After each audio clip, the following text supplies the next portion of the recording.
2 games down in our broadcast tonight. Perhaps 1, hopefully 2 more to bring you still. Stanley Greatheart Barker here with Alex Nymera Hapgood. Really excited to be casting Game 2 in this fantastic series. Lower seed takes a game off the higher seed, but of course, as we said before this best of 3, they were actually on the same win-loss record coming out of that regular split, both at 8 and 4. However, it was the opponent win percentage and therefore technically the difficulty of their opponents, which ended up separating these two in that tiebreaker. So coming into this, the Paladins now have the 1-0 lead, coming off of some really good split skirmish plays, particularly from the likes of Sammy Youngles and Harry, to either mop up on kills or survive the initial play. And also massive credit to Beach, who just flat out won lane. It was a proper lane dominance, as you yourself said, Nymera. Throwing you the hypothetical now, if you were on the red side along with the team who've just lost that game, the Oxenbrook Vipers, let's say you were their coach, what would you be changing in this pick and ban phase?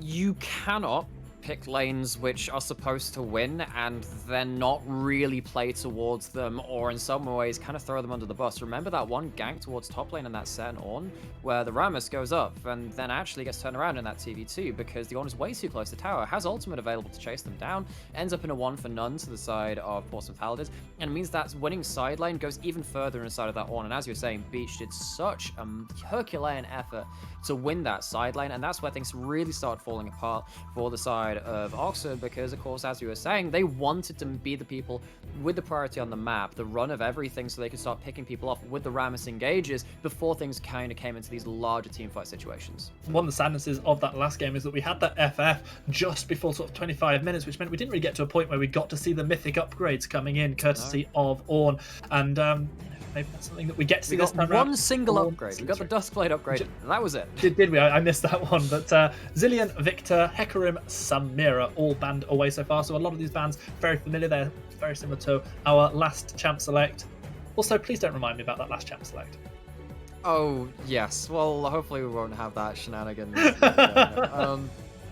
So one of the things, I do think that on the side of Oxenbrook Vipers, that plays like a boss, their support did a really good job. We saw that play of the flash forward, the binding, very well disguised with the moving, flashing forward and getting that kill onto Harry, was one of the highlights of that game. The player is actually a Zillion support player too. That's why we see that on the bans. I wonder if that does end up warping the pick and ban phase, because you know that Zillion is a bit of an oddball pick, but can enable champions like the Samira, which has also been banned, to just have so much move speed that you can't deal with them in the skirmish style that was prevalent in that last game.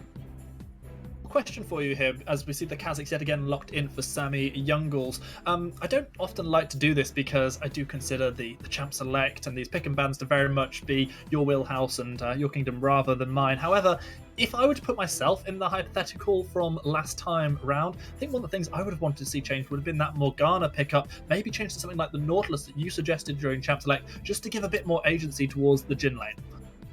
I think that the Jhin Morgana did great in lane.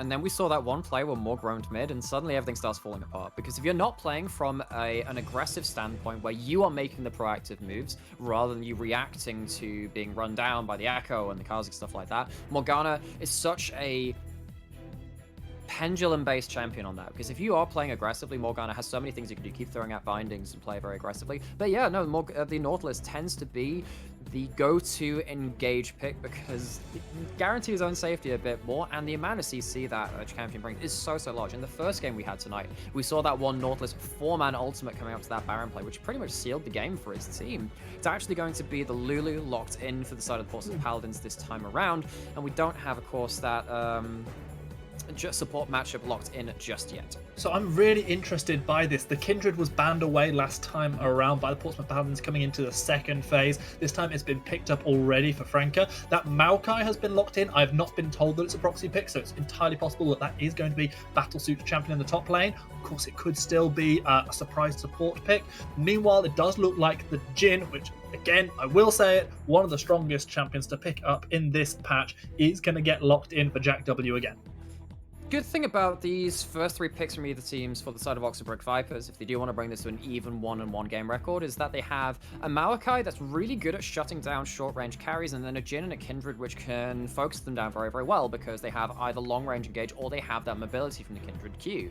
So what I'm looking for right now is Oxford Brooks Vipers to play very front to back, not allow these short range carries to get on top of their own carries because they do have that range advantage, and then start using that DPS advantage that they have from that point to then just run over team fights. Portsmouth Paladins were playing a game of if it's not broke, don't fix it, but they have had it broken for them in this case as the Ornn has been removed. No chance for Beach to play this one this time around, but the 3 champions selected will be the only 3 similarities because the Echo is also taken away from Rod.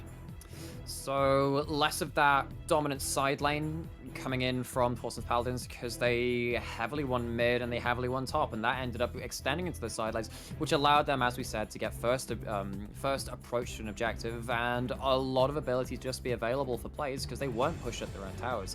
We'll have to see if they do have any more comfortable lane matchups which they can start transitioning into that 1-3-1 style, because that has been the flavor of the night. Winning those lanes, being very happy with your laning matchups, and then seeing how you can start managing around lane assignment after that. Well, we talked about the 2 bans, the Ornn and the Echo, taking away from champions we saw last game. An interesting flex coming in from the Paladins as they ban away the Morgana and then take the Nautilus that I've been speaking about as well away from plays like a boss, who in return seems to have locked in this Karma, though technically there is flex potential there. Looks like we might be seeing another Akali game as well. Gonna be the Shen top lane too? Okay, right. Yep. So now what we're looking for is a Shen Akali combo, or of course the Shen Kha'Zix being that submarine going invisible and then having a taunt flying out of nowhere. This gives Portsmouth Paladins, again similar to last game, well no, actually more like what Oxford Brooks had last game, the ability to very quickly make an artificial numbers advantage on one side of the map by teleporting in with the Shen ultimate and trying to clear up a kill and then move into an objective off of that. And that's something which Oxford Brooks Vipers couldn't quite manage to pull off in that last game, and they did lose those eventual 5v5s. It looks like this is an actual Cassidy pick being I believe so. this time, going into that Akali matchup. Well, that makes all of the chat that we did 2 games ago worth it, because we're going to get to see the casting come in. And if you remember everything that we talked about last time around when the casting was locked in, all about the items, the Luden's Tempest, the potential for Lichbane, well, that's just tough if you remember, because we're going to talk about it again. But before we do, can I just say one thing, Nymeria? And the answer is always yes, because I'll cut you off if you said no. You talked about the Kha'Zix and the Akali, how the Stand United can come down on top of them. You can have that potential submarine through the invisibility. Well, I'm more interested on the Stand United that come down on top of the Vayne, because Harry, he plays with fire every time. He's now got the Lulu Wild Growth to keep him alive along with the shielding. The Stand United on top of him as well is going to be even harder to kill him as we see something of a Protect the Vayne composition. I agree, and if there is a cleanse coming in from Vayne this time again, which I wouldn't be opposed to, it's going to really limit a lot of what the Vipers want to be doing, because the only solid engage they have onto the Vayne, besides just jumping on top of them and one-shotting them, is a Maokai teleport or flash forward. It is helped by Karma Shields that move speed increase, but Vayne is going to have a lot larger margin for error this game than there was last game, because there's only so much you can do about the Jhin Morgana with the Rammus setup flying right at your face. This time, because there is a cleanse and not so many things which you have to prioritize using that on, I do think Harry has, quite scarily for the side of Oxford, a lot of ways to start making themselves very free to auto-attacking these team fights. On the plus side, Oxford do have the obliteration button past a certain level. It's the Cassidy. If anything's going to get through a protection comp, the damage that could come through from Cass could still be it, despite the changes that have come through in pre-season. Yes, I mean, I'm looking at, Caston's mid lane win rate out of 53 champions which have played there. He's 50th. He's got a 44% win rate. Builds a lot of Leandries, occasionally a Ludens, occasionally a Riftmaker too. There is some itemization variation there, which is, of course, what the item Werock was meant to be doing. But no one's really found a particular niche for this champion in this meta. I do think that in this particular case, Caston's going to have to be very wary of polymorphs and then the Shen taunt, but outside of that, maybe you can jump on top of the Akali, maybe you can start out trading the Vayne too.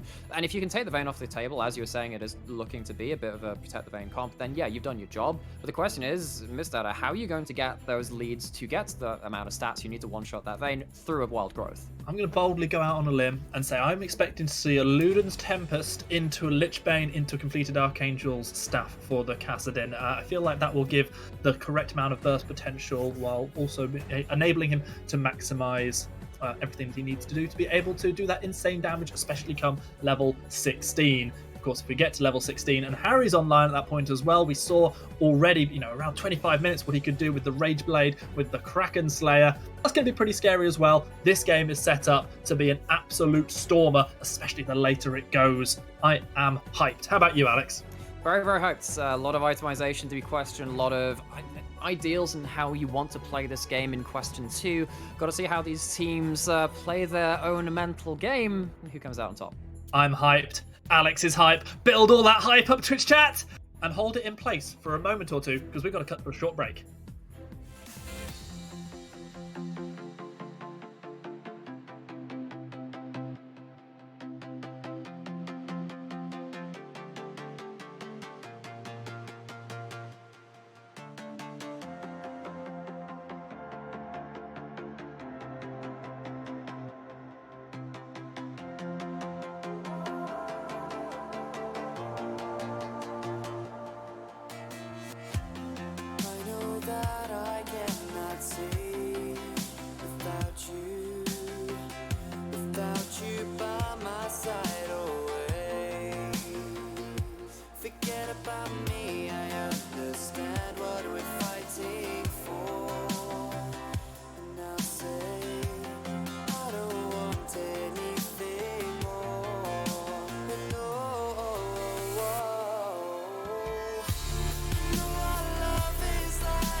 The Rift is alive with the sound of pings as the two teams spread themselves out. Looks like we're going to have defensive positions this time as they both spread themselves out across the Rift. And we get into game 2. Oxford Brooks currently trailing 1-0 to the Portsmouth Paladins, who are ranked just below them here in the Varsity Qualification Double Elimination Tournament.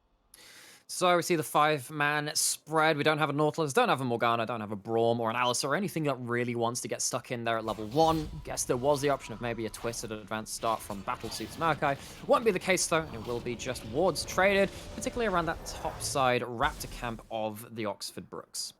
All right, we are going to just see a nice slow, steady start. No shenanigans this time around. Do like to see the Kazakhs back in, getting that Oracle early on. Kindred not opting into the same, is just going to be looking to where that first Scuttle Crab mark comes in. It's often a bit of a coin flip for this Kindred early on. Can be. So a lot of that will be determined by who's pushing in what lanes, that the old priority go-to of us casters. We saw last time the Jhin really push in Harry and Zamimi. We think that Beach really won that 1v1 hard just through skill alone on that top side. And of course, a bit of unfortunate jungle play in that last game for the set matchup in its own right.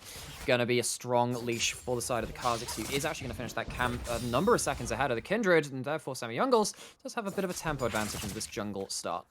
Yep, Sammy Youngles getting the better of this, as you say. Frankasy actually, I would argue, slightly misplaying the kiting there on the red buff, taking a huge amount more damage than I would have expected the Kindred to take. And as you say, falling, did that like semi-reset something? I didn't, because we didn't obviously have the camera over it, but Frankasy very far behind now. No, he certainly is. I mean, that wasn't just second, that was hours he was taking that camp. And unfortunately, no Hourglass, not enough sand left in it right now, and they are down to their last game life. Of course, there is the double elimination bracket, but Ox would really like to find themselves not in there, and the taunt goes in topside. That's a big trade. Battlesuit losing out already gets a little bit of health back from his sap, however, definitely not looking good, and considering how things went last time against Beach, Battlesuit has got to be so careful right now. Absolutely does. Shen, very good in these tank matchups. Honestly, Shen, one of the strongest top lane champions of the game. Doesn't actually matter if he loses lane. He can just have so much value out of his just basic kit. That's why obviously Shen has been played in jungle and support too. Don't need a massive amount of gold, but if you do get that, you still win those tank matchups very hard at times. Good roll out of the dodge. Tumble forward, shockingly, from Harry as he finds a silver bolt prompt onto Jack, and as a result, he goes aggressive again, forcing the heal out of Jack W. Meanwhile, the heal and the exhaust both burn from Harry and Zomimi. Ignite was used by Plays Like a Boss, but no first blood just yet. One of the weird things about playing a late game AD carry like Vayne and then loading into another game is that you forget you don't have items. Harry doesn't care, he just goes in aggressive anyway, rolls in, and it's a trade of 4 summoners across the board. I'm not really sure who wins out. I guess it's technically Oxford, because that Vayne is still very low. Sammy Youngles is lurking, though, potentially trying to bait this one down the bot side as Vayne and Lulu continue to poke forward. Scuttle Crab Mark was on the bottom half of the rift, and that is not where the Kindred was. Taunt lands on the Battlesuit, but Beach is taking a bad trade this time around. Puts down that shield, and he's still taking damage for days. The sap magic for Battlesuit was enough to keep him healthy as Beach steps away just as Kindred arrives, unable to get any damage down.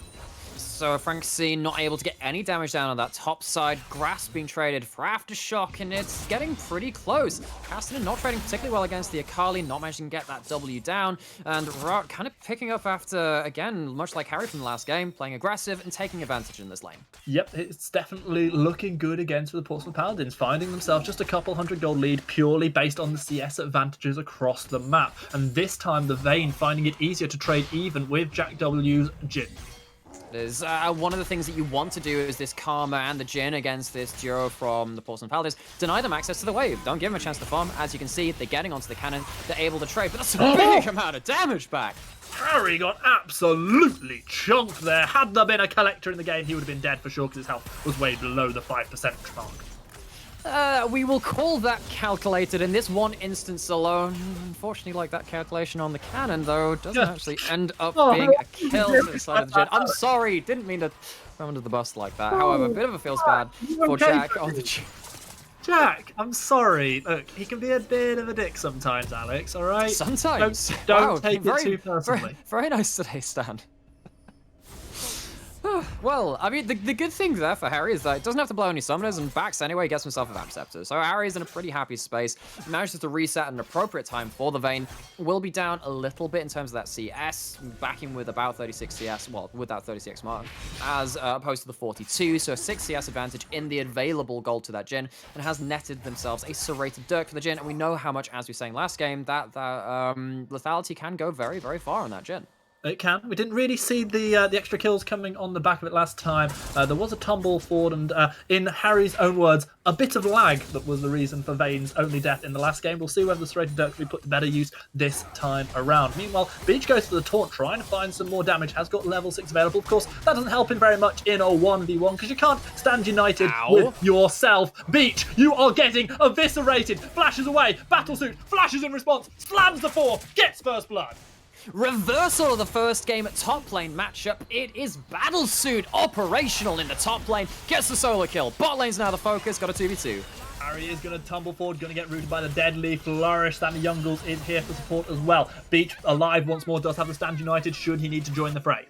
So there's no Lamb's Respite available to the Kindred, and Akali's going very, very deep for this. Rot goes in, finding good damage onto Franca. Here comes Plays Like a Boss on the Karma. Rot dashing back out to safety, playing well within the realms of what that champion can do, throwing the Shroud down despite eating Deadly Flourish. Dragon has been started up as Zamimi and Harry look to take this one away. Castin lurking in the winds. Rot still healthy enough that he can do things about that as well. Shield going to come through for the Castin. Dragon going lower and lower, but this is contested. This is a 5-man unit coming through. That's going to be the ultimate thrown down. Blue team picks up the Dragon. That's the force of Paladins, but they lose not only 1, but 2 lives in the process. It's going to be 3 because Shen is dead. He done so. 4-0 in kills, even though the Dragon goes to Portsmouth. When you are stuck in a pit versus a Maokai, his ultimate becomes so hard to deal with. The Shen wasn't there at the start of the fight, can't exactly just tank up the Maokai ultimate, so the CC comes through, and they are just reaped by the sides of the Oxford Brooks Vipers. A lot of kills, don't get the objective, but they're happy with the gold. 2,000 gold lead at 7 minutes, and a first mark picked up by Kindred as she went towards that topside scuttle as well. Happy days. 1-0-1, a mark and possibly even a second mark as well, having picked up the kills there as well. No, just the 1 mark off that scuttle crab, and yeah, definitely a happier time to be Franca, who had a bit of a rough time last time out. Okay, one of the really interesting things about this 2v2 is how the supports play with when they're activating their shields, when they're trying to block out a lot of that damage, because of course Vayne is trying to dash in, dash out, trying to find the correct opportunities to get that damage back. Actually, this laning phase was going much better for the Vayne. Picking up some CS at tower means it will be less than a 10 CS advantage to the side of Oxford Brooks Vipers. However, though, with that amount of gold going over to the entire team of the Oxford Brooks Vipers, again, they are in a very good opportunity to try and survive through to that team fight 5v5, which of course the Portsmouth Paladins did last game. I don't know if it's the change of set to Maokai or not playing up against the Ornn, but Battlesuit looks like a changed man. Harry, however, looks like exactly the same man, tumbling forward again, finding more and more damage. He finds a 3rd bolt proc onto the Karma, who has to step away, just about able to survive courtesy of a heal from Jack W. Another Trader Summoners, this time it's 1 for 2. It's going to force the recall out of the bot lane of the red team. There was no mana left on the Jhin, no curtain call available. Well calculated by Harry and Zamimi for that, but it got bloody close one more time, Stan. It's such an intense game as well. Despite that 2,000 gold lead, it feels like it's bounced on a knife's edge. Beach misses the taunt, does find some good health damage onto Battlesuit, trading back and forward with the tree one more time as the ninja tries to turn into a lumberjack. Deadly Flourish flashed away from by Zamimi. That's going to be a nice condemn into the wall. Franca C unable to continue the charge. Aggressive players from Franca C, as you're saying, had that mark, searching for a bit more gold on that bot side, and he's actually staying around. I'm not sure they want to stay there, because of course Vayne with the extra move speed can very much threaten here. A good condemn could pick up a kill, but as it is, it's going to be the Lamb's Respite that's saving both Harry and Franca's life for now. The heal comes through for both of them. Zamimi doing everything they can, but it's not enough to keep Harry alive. Was that lag, Harry? Was that lag? It was certainly death. Gonna get that grey screen once again. There was a teleport available from the Shen, but still in combat. And of course, the Stand United on cooldown. Ultimate thrown in from the Maokai, getting very low. Battlesuit throws down that ultimate just to stay alive. This was a 1v1. He was not winning this time round. No, it was not. So now it's a death for all 3 bottom side members of the Portsmouth Paladins. The only deathless person on the Rift for that team is, of course, that Kha'Zix, who's not managed to find the same amount of kill participation in that last game. Still ahead in CS, doing very well. Going to have to see how Sammy Youngles uses that gold that he's got to start turning some of these fights as they do become more relevant to this Kha'Zix. But I'm starting to feel that this Kha'Zix needs to get involved very, very soon. Otherwise, these lanes are going to get very, very hard to prop up. Beach finds a reset, completes the Mercury Treads, has the Stand United back available now. It was not available during that skirmish we saw in the bot lane a moment or two ago, and it could have easily swung the tide in favour of the Portsmouth Paladins. They're still trying to find their way back into this game, being down 2,500 gold as they are. I see the Hextech Alternator coming out of Mistdata on the Casting. See what that builds into a little bit later. Could, of course, does build into the Hextech Protobelt. I'm trying to remember if it builds into another item, but I'm bad at this stuff sometimes, because build paths are strange and new things in this new preseason patch. In the bot lane, of course, we are going towards that Eclipse for Jack W1, and we'll probably see the Kraken Slayer coming out of the Vayne, and that cannot come soon enough for Harry, because they really need those power spikes to start trying to turn around this game. Hey, I'll give you a free pass on this one, Alex. I'll let you off for one, not knowing what the items are. You know, that's okay. Second dragon in the game spawning in about 20 seconds time. We had the mountain already, and this time it's going to be the infernal. So we're looking at either an ocean or a cloud rift this time around. There's another mark there for Kindred to try and pick up, but Kazakh says, nope. And Kindred says, that was supposed to be ours. And that is the end of that story. No, yeah, obviously the voice acting from that Kindred, one of the most prolific performances in League of Legends. Love all those voice lines. Of course, we don't get to hear any of them because we're on the casting desk. We get to hear once every so while, but when I do not nearly them, enough for my liking. Right? You get to hear them when I do them. Yes, that is what I want to hear in my League of Legends. I can't subscribe today. Why did you have to do me like that? I mean, I'm literally a voice actor. Damn. Sign up today for the Stanley Greyheart Barker voice acting mod for League of Legends. Wow. I mean, yeah, that should be a thing, actually.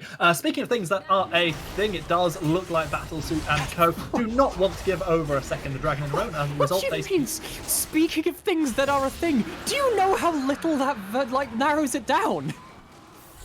Oh, so anyway, the second dragon goes over to the Oxford Brooks team just as the Herald is placed on the bottom half of the map. This is going to give some extra gold courtesy of those turret plates over to Sammy Youngles and to Harry as well. Zameen may have well have been in range. Sammy Youngles now is in range of a whole lot of damage, goes invisible, does get himself a little bit of shielding, tries to get out with the Wild Growth, is able to do so for now, but beats rhymes with the Stand United. Harry finds a kill onto plays like a boss. That's the first of the game for the ADC from Portsmouth as he dashes forward, finds himself silver bolts, finds himself a double kill, finds himself a shutdown, plenty of gold in the pocket of the base, just as Harry would have wanted. This time it's Oxford that don't have the globals on their side. The Marco teleport only just available, and that's why they're teleporting now, trying to save the dive that was incoming. With damage being put out onto Harry, might be a bit of a turnaround. Cassidy is here, waiting to fight. Big fight brewing.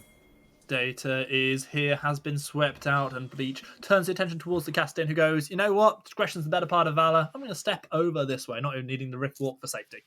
Nah, I'm good. He says there is still the Akali ult available. A lot of tools still around for Portsmouth Paladins if they did want to continue any sort of fight. Harry doing the very BM move of blocking the Jin W so there's of course can't get to those minions, trying to claw back any of that gold that they can. Actually, Jacken quite low on mana, but Karma back in lane means that Vayne will not want to go for any aggressive plays just right now. Feels like Harry is like the direct opposite of the old saving flash for world meme. He will use it on cooldown to secure kills. Along the with UK Wild Turtle. What a top lad. So this is a game that has just suddenly got very, very close again. Only a 600 gold lead compared to the 2,500 gold lead that the Oxford Brooks Vipers had mere minutes ago. And I think the really interesting thing for me about both these teams and how this series has played out is that both these teams are very aware of what aggressive tools they have to play around. I've been really enjoying seeing how these teams start, twisting the screws in, and when they do have the ability to do so, that does sometimes come at the expense of understanding what the enemy team can always do because the game is so frantic, so frenetic, and all across the place in terms of tempo. But I'm really enjoying seeing how both of these teams made it this far because it's been very impressive. Right, the Night Harvester completed for Miss Data in the mid lane, not the Loon's Tempest I had predicted, and yeah, interesting to see how this one's going to play out for the Castin. What are your thoughts on it? Gives you some HP, gives you the extra AP, and of course gives you the ability to get more ability haste as you do build up more items, as opposed to something like the Proto Belt, which also builds out of that Hextech Alternator, which I just sometimes build past absolutely stump me. I do see a trade on that top side. None of those mythics built up for those champions. But yes, I think Castin, if he's looking for the single target burst because of that Night Harvester passive, can have a lot of DPS in a lot of these fights. Unsurprisingly, has the tier stacking, so at least I'll be right with the Archangel staff, but let's be honest, I was always going to be with the Cassidin on that one. Meanwhile, second hero of the game has spawned, so we'll see if that one starts to get started up anytime soon. Harry is going to flash forward. I'm telling you, this is an absolute madman as he looks to try and get the damage on a place like a boss. Now comes the curtain call. One shot goes wide as the final death blow lands onto plays like a boss, and it is going to be yet another kill for that man Harry. What a machine! It is a tale as old as Vayne in general. If you end up in a long lane, in a side lane, and you're pushed up to turret, if Vayne sees the right calculation, sees the damage numbers work out and click green in their head, they run you down. Having the final hour and being able to use that move speed to run forward into you, it just gives so many aggressive plays, allows the rundown to happen, even with the Karma trying to buy some space. It just allows the Vayne to get so much damage down. I'm not sure if we're able to bring up the gold lead, but it has now swung in favour by a whole 1,000 Let's see it gold swing back in if this favour of happens, Paladins, but there is the potential to get the shutdown. 300 gold bounty on the head of Harry. This data turns away, but does not manage to dodge away from the Glitter Lance, and just like that, Lulu gets the ADC to safety. That ADC, 3-1-0. We saw the kill earlier on. Clearly, he lagged. Now he's got another 3 kills. Well, he's got 3 kills to his name. All of his team's kills, he is well and truly, he has the ability to be the carry his team wants. We don't know if he's the carry his team deserves. The Dark Knight in the bottom lane, I guess. I always thought that was kind of more of Cassidon's voiceover. Thought that was a bit more Bruce Wayne than Vayne. Bruce Vayne. We've cracked the code. We've done it, Stan. I'm not even upset about this one. Peach is yet again just trading easily enough. There is a 2-0 Maokai up in the lane.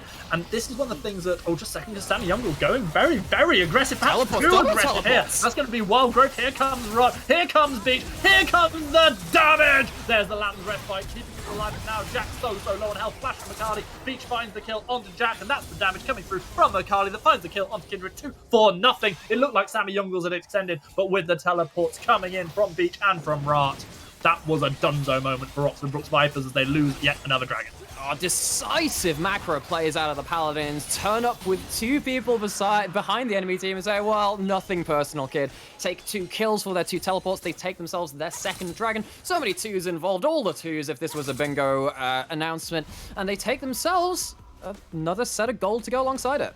Yeah, more 2-2s there than a ballerina thing. Well, they dance to our beck and call, and it will be a tower falling in the top side as Battlesuit does take their 2nd tower of the game.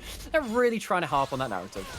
They're doing everything that they can to keep themselves alive in this game, but the swing of power is evident right now, and it has certainly gone in favour of the Portsmouth Paladins, the lower seeded team. They took game 1. If they take this one, they proceed in the winners bracket, sending Oxford Brooks Vipers down to the losers bracket in this double elimination tournament. Remember, at the end of the day, the 4 top teams from this tournament will go through to varsity next split, which in itself is a massive reward, because that is the tournament in which the big prizes are played for.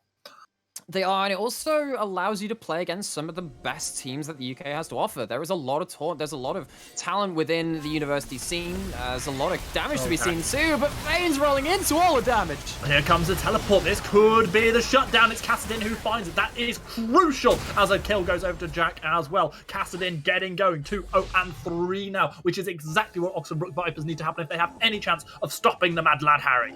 So they take down 2 kills. What's it going to lead into? There's no turret in the bot lane. Shen's pushing in the top lane. It's good. It's good gold, and it does deny a couple of minutes on the map. Well, a minute on the map, I guess, as the bot lane are dead, so they can't farm anything. It's a win, and they actually secure themselves bot lane mark for the Kindred 2 on that scuttle. But at least it's not something like a Baron or something going over from the perspective of the Paladins. Mr. gets jumped on. The isolation damage is there. Flash, Mr. able to get to safety using those Rift Walks as effectively as possible, just about damaging away from the damage from Rot. Another Rift Walk's going to be needed to save his life. Beautiful prediction coming out of Rot. Throws the strike down in exactly the right place. Now it's Battlesuit running for the hills, trying to survive. The giant tree has been chopped down. Timber! That's going to get shut down. Looking for the damage, finding the 4th shot onto the chest, opening up with the double ball, finding 1, not quite finding the 2nd yet. Another shot, the dodge out of the shroud, into the bush, but the triple kill for Jack. This game is off the chain. So the great thing about Akali with this item, the Rift Maker, it allows you over time to do a lot of tree damage and take down someone like a tank. Doesn't mean you burst them in one shot, and it turns out Battlesuit with that flash bought enough time for the roaming squad of the Oxford Brooks Vipers to come up in force, triple kill over the Jhin, a lot of gold, a lot of damage, and no members on the map for the Paladins to contest this Baron, which will go down. Plays like a boss is low, has to be very careful here. Caston will be able to join the rest of the team in taking this one pretty quickly. They, meanwhile, just opting into taking away the opposition jungle. Is going to steal away a blue buff for their trouble. However, the Baron is almost certainly going to be secured here, and it is on all 5 members of the Oxford Brooks. Show that gold graph, somebody, because we have flip-flopped once again. It's now 2,000 in favour of Oxford Brooks. It's a financial and emotional roller coaster. We have the Vipers in the lead for now, and as you were saying, at least Harry manages to take away something on the enemy side of the map. I think there is something to be said about maintaining your a calm head on your shoulders, saying, what can I do right now that is a benefit to the team? It's not much, but it's something. However, Oxford Brookes Vipers very, very happy with the last couple of minutes of play, and now they have a commanding position in this second game. They certainly do, and a little bit of an overforce, because I do feel like once that kill had been picked up onto Caston, they could have just gone, cool, we got this when we get out. But opting into trying to chop down the tree took far too long. The reaction was, excellent from Oxford Brookes Vipers. They have taken the game back again into their favour, and a dragon is yet again spawning. Could be a second of the game for Oxford Brookes, could be a sole point achieved for Portsmouth if they were able to sneak this one away. Could be, of course, it is that Cloud Rift, gives you that ultimate cooldown reduction, or of course the ultimate haste, ultimate ability haste. I've got to remember the correct terminology for this. Caston looking for a flank. Remember that we were saying, Caston, if you can start bursting out the correct carries, very, very high value, and Harry's very low HP now. And there is a collector now on the Jhin as well. So where if you take someone below 5% health, they get Elder Dragon, and that just happened to Harry as he loses his life. Perhaps the damage would have been there without the collector, perhaps it would not. All I know is Miss Data takes down Run, and suddenly the two carries are dead. The Herald has been spawned, but that's not even going to have any kind of chase. It's not even happening in the top lane, where the inhibitor turret may soon be under threat. Meanwhile, will the continued push come in from the Oxford Brookes Titans? They found themselves 2 quick kills. The Dragon has been started up by Sammy Youngles. Franca has found him, has put him up against the wall. Sammy Youngles dies. The inhibitor turret falls, and just like that, Oxford Brookes put themselves closer and closer to 1 game all.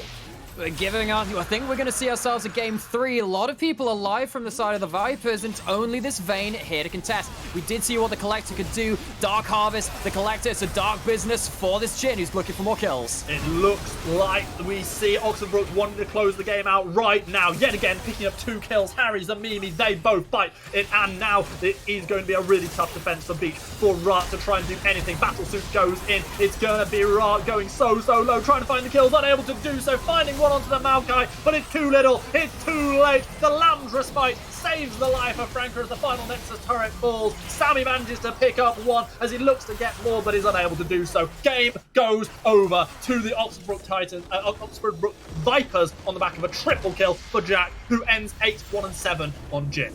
Well, they might be Vipers, not Titans, but what a titanic end to that game from Oxford. They end up taking everything by storm. We saw why Jhin ends up becoming such a problematic champion into the late game. We thought the Vayne might end up being a problem. Well, not when you're executed from a 3rd HP with that last shot coming in from the Jhin ultimate. Really good work coming in from the bot lane once again of Oxford. They tried to make it work in game 1. Of course, the rest of the map kind of fell apart a bit. But in this game, it was once again the 5v5 coming in strong from both of these teams. We will be bringing you the 3rd game in this series very, very shortly. But you're going to give myself and Nymera a moment to just catch our breaths after what was a stunning performance coming out of the Vipers. They bounce back.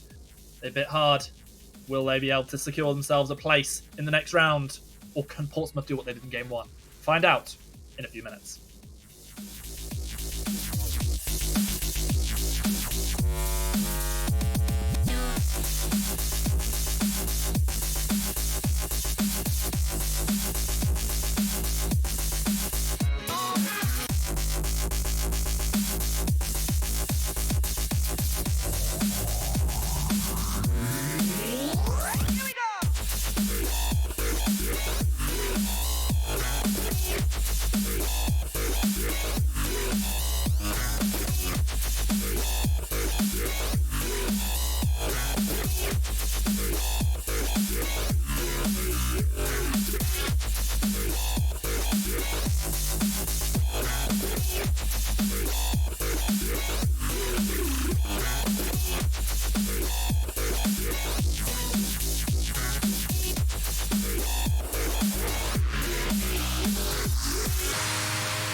Baby, can you see the snow?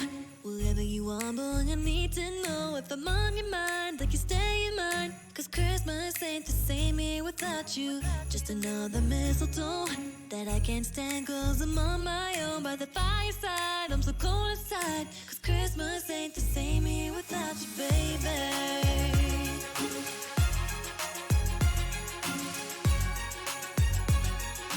Christmas ain't the same here without you, baby. Turning on the radio, putting up my Christmas lights, and I was looking out the window and I saw that winter wonderland so bright. Then something got me out of my mood when I was wondering if you and I would ever just together. Cause when you're with me, my love is all for you.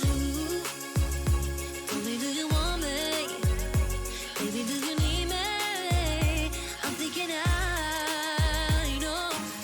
Baby, can you see the snow? Wherever you are, boy, I need to know if I'm on your mind, like you stay in mine. Cause Christmas ain't the same here without you. Just another mistletoe that I can't stand, cause I'm on my own by the fireside. I'm so cold inside, cause Christmas ain't the same here without you, baby. So it's the night before I knew I wouldn't spend all day with you. Cause I didn't have you here in my arms. Santa, can you make my wish come true? Cause I don't wanna be alone in the season made for two. So come and keep me warm tonight, cause it's gonna be a cold one without you. Tell me if you want me, I wanna be your baby. I gotta know. Baby, can you see the snow? Wherever you are, boy, I need to know if I'm on your mind, like you stay in mine. Cause Christmas ain't the same here without you. Just another mistletoe that I can't stand, cause I'm on my own by the fireside. I'm so cold inside, cause Christmas ain't the same here without you, baby.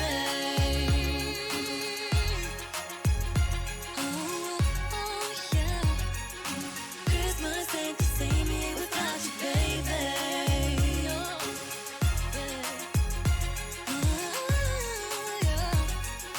Christmas ain't the same here without you, baby. Santa, I've been good this year, but I won't need no Christmas cheer.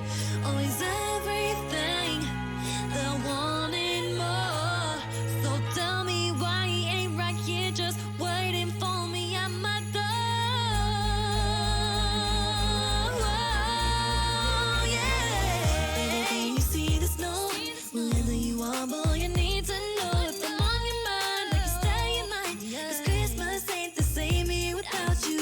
Just another mistletoe that I can't stand, cause I'm on my own by the fireside. I'm so cold inside, cause Christmas ain't the same here without you, baby.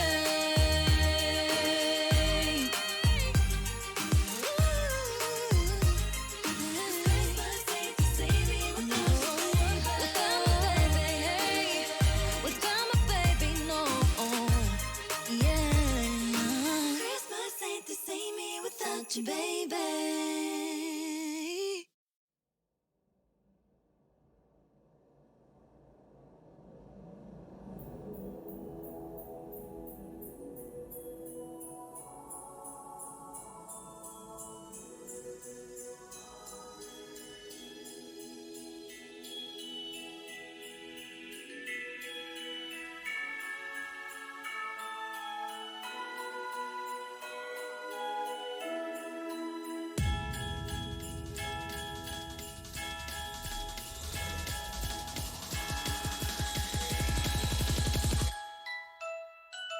Jingle bells.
Time for game 3 of this fantastic series, and we might not be able to give you silver scrapes, but we can release the hounds.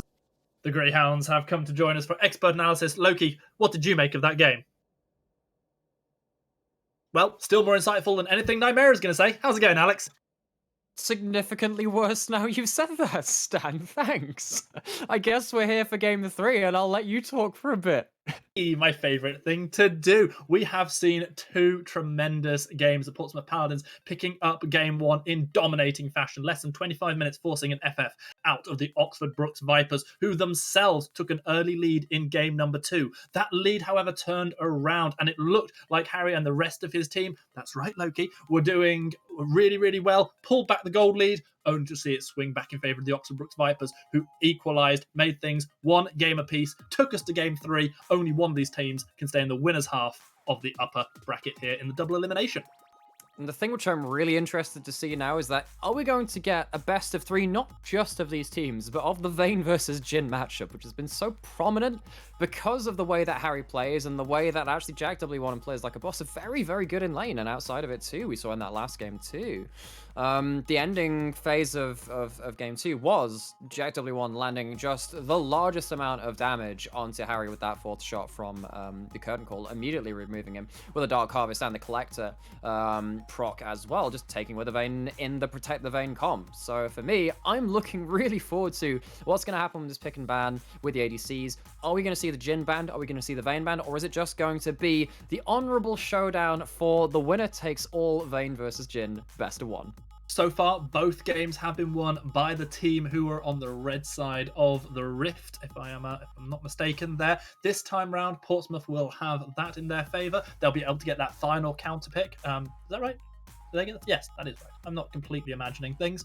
Who knew? I actually do know something about how a League of Legends pick and ban works.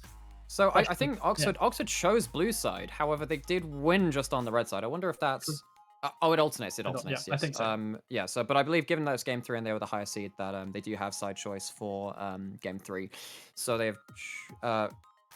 Okay, right. Okay, so production is telling me to shut up and just. Okay, well the sides are as they are. Red side has won both 2 first games, and now Oxford will have to battle it back on the blue side and see if they can break that trend.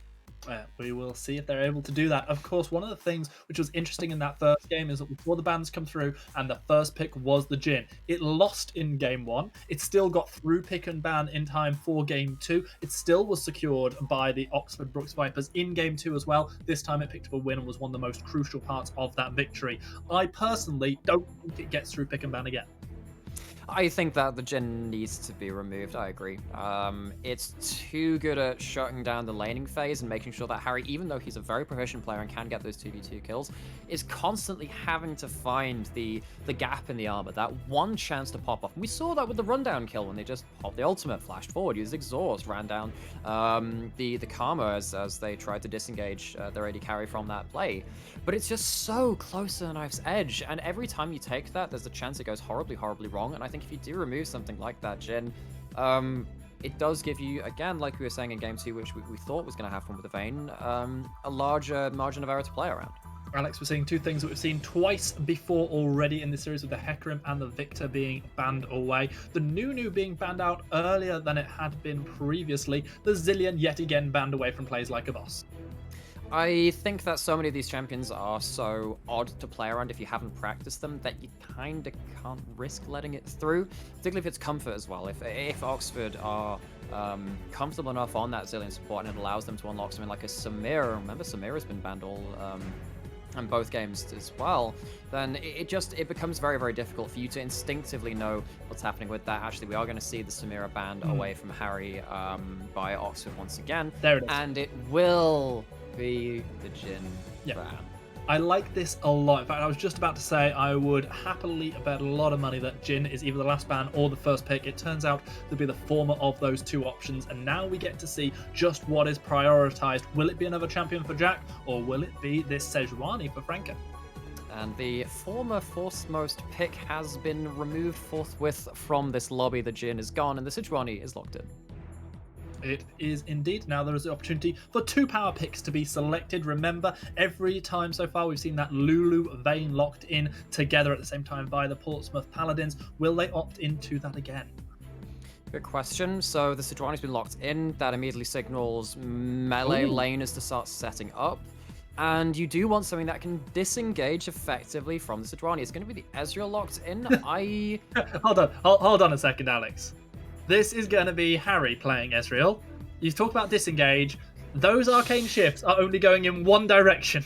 So what you're saying is chem tank Ezreal to E in and get the AUE slow. That's what I'm hearing right now. Let's do it. It's going to be locked in alongside the Yuumi, and that's just one of those lanes where you just don't get to kill them. You don't get to kill them, and eventually, once Ezreal gets enough items, it becomes really hard to take off the table. Now, without the Jhin for that huge execute and the laning presence you get from that champion, I'm wondering what Jack and Play Like a Boss are going to pick up for that 2v2. Because, as you said, it's really hard to crack that open unless... I mean, I'd imagine you have to pick up something like a Nautilus Leona, have really hard engage. It's actually going to be the Lulu. Is it going to be Lulu Vayne in response? That would be a turnaround. Well, with the Jhin banned away, would make sense. Vayne still in near the top tier for ADCs at the moment. Will give a huge amount of potential in the late game if we can get through to that part on Jack W. I know that right now we're focusing on the ADC, and that's probably what we're about to see locked in, but I'm really intrigued how the top lane matchup is going to go this time around. It's been different. So spicy between Battlesuit and Beach so far. I do expect to see some bans targeted towards it. The Twitch is locked in. I expect this to be ADC Twitch rather than jungle. I like this. I think, well, with the Sejuani locked in, it's almost certainly that Twitch. Wait. Okay. Twitch is Vayne, apparently. Okay, all right, debated once more. You see, normally there is the cardinal sin of pick and ban, which is talking about hovers as if they were locked in. This time it's been locked in, and I've been punished for my previous mistakes by saying it's locked in, but it's a different champion. So we will have to remake this at the end of the lobby. But having the Vayne Lulu in there does give you, alongside the Sejuani, a very strong team fight composition yet again. And now the question is, like game 1, we saw Oxford try and get a composition that could try and get on top and punish that Vayne. What can the Paladins do to try and do that, but successfully? Because remember, the Oxford Vipers did not do that in game 1. Well, here's the first step of it, locking in that Echo. There is flex potential, could go into the jungle, though we already saw Rat play it in game 1. This gives you more dive potential, more assassination, and it also gives you a champion where you know that Rat has come for. He got the win in game 1, he saw it banned away from him in game 2. Now he's giving himself more comfort in lane by banning away the Kassadin and the Akali he could have played against. Yeah, I wonder if it was a good idea to ban out the Kassadin and the Akali and leave up something like the Maokai, but of course with the Ornn being banned away from Beach, there's still a lot to be picked up in that top lane. So I would imagine now you pick up your jungler. Well, it depends, right? Because you can have that Echo Flex into the jungler. What's the most... Now we get to have a look into the mentality of Portsmouth Paladins, say, who's going to shoulder the blind matchup and who wants to have the counter pick? Who's it most important for them to have comfortable, and who's going to step up and say, yeah, I can just take up this matchup. I don't care if it's a blind pick. And the thing is, if they go for the Shen this time around, and by they I do mean the Portsmouth Paladins, it feels like that dive potential you spoke about in the last champ select could be even more useful. The ability to take down that Vayne, rather than maybe saving the Stand United to try and protect a Vayne. Now we've got to see what is going to be picked up. We're expecting to see mid laner and top laner here, because it'd be quite surprising to see Sejuani, Lulu, or Vayne going into any of those roles. The Maokai was played very nicely by Battlesuit last time round. It was. Evelynn is one of the best tank killing junglers in the game. She scales very, very high. against tanks because of the amount of magic resist shred that she gets, and just the consistent DPS. You have to see how they clear out this pick and ban phase. This would be the third melee AP champion that Miss Data has played in this series. It would have been the Akali and the Cassid, and then finally finishing off with that Sylas coming into this game 3, and it will be versus the Echo now. We know that's going to be in that mid lane. Long gone are the days of Echo top, and thank the Lord for that, don't get me started on that one. Season 6, and so now we have that top lane counter pick available to the Paladins. You have used up your counter pick, your blind pick into that jungle. What is going to be your matchup into this Maokai? Well, looks like the Sion's being on for a long old time. The Shen wasn't too bad last time round, even though it did give up that early solo kill. Sion this time round, it provides something a little bit different to this composition. It does. I think it has much better wave clear than a Shen does on the current patch, because of course you don't tend to get a Tiamat nowadays on the Shen. You do tend to go towards some different items. So your wave control is not quite as uncontested as it would have been in previous patches. Sion, on the other hand, gets to just press all your basic abilities, and then the wave just disappears. And you can have a really good matchup against that Maokai. What I'm also looking for now is how this team of the Paladins enables their Evelynn, because of course we said the Evelynn has a great ability to start killing off tanks if you do have a long lane to chase them down. Of course, your ultimate execute is just such a large amount of damage. And the other thing is, of course, how do you deal with this Vayne Lulu? We saw what Harry could do on that on the side of the Paladins, but now it's going to be Jack and play like a boss, which really wants to be set up for success on that bottom side of the map. Okay, well, we're going to get to see this remade, hopefully nice and quickly be able to get into the final game of tonight's broadcast. What an absolute adventure it has been alongside you on this one, Nyamera. We have had 3 games that have all been action-packed, and I expect the last one to deliver in the same way. Really going the full 9 yards, getting the mileage out of us, as I like to say. We go straight into this final remade pick and ban phase and see what's really going to be cooking up on the Rift. Yep, it's going to be the Maokai versus the Sion. It's going to be the Evelynn going into the jungle opposite, of course, that Sejuani that we saw be the first pick here for the Oxford Brooks Vipers. I did notice in Twitch chat, Game 1, Frank he was taking a lot of heat from the fan base, who weren't especially impressed by the Rammus performance. The Kindred one will have made a few doubters into believers. However, let's see what he does going back onto the tank. Sylas versus Echo in the mid lane, and it is going to be Vayne Lulu. I'm almost done with the teams. Yeah, go on. Alex, I'll do 2 more champs, and then you get to talk, okay? Yes. Right, so it's the Vayne Lulu into the Ezreal Yuumi. And one of the things that I really like about that is that the 2 comps are really bad. Over to you, bro. Right, yeah.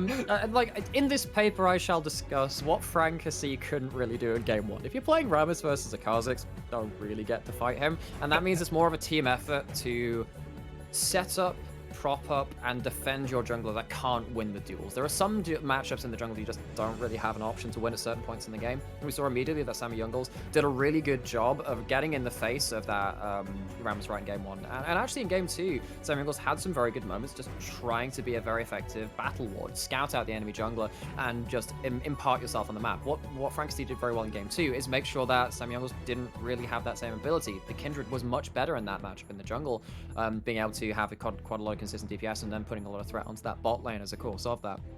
Now we have the Sejuani, which is much more about surviving the early game, once again, getting towards those team fights, less gimmicky run it down a lane as a Rammus, a lot more standard in what we know to be the meta of League of Legends over the last however many seasons.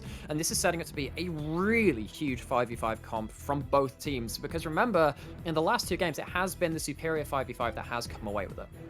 Okay, and with that being said, we go into this one with 2 teams that are operating in quite different ways, different opportunities to engage, different opportunities to pick people off. The assassination value there is certainly there, coming out of the Evelynn, out of the Echo. I'm keeping my eyes peeled towards Francacy and to Sammy Youngles. For me, whoever has the more dominant performance here, I know it makes sense, of course, if a player has a more dominant performance than their counter matchup, probably their team wins. But for me, this is going to be a game all about jungle diff.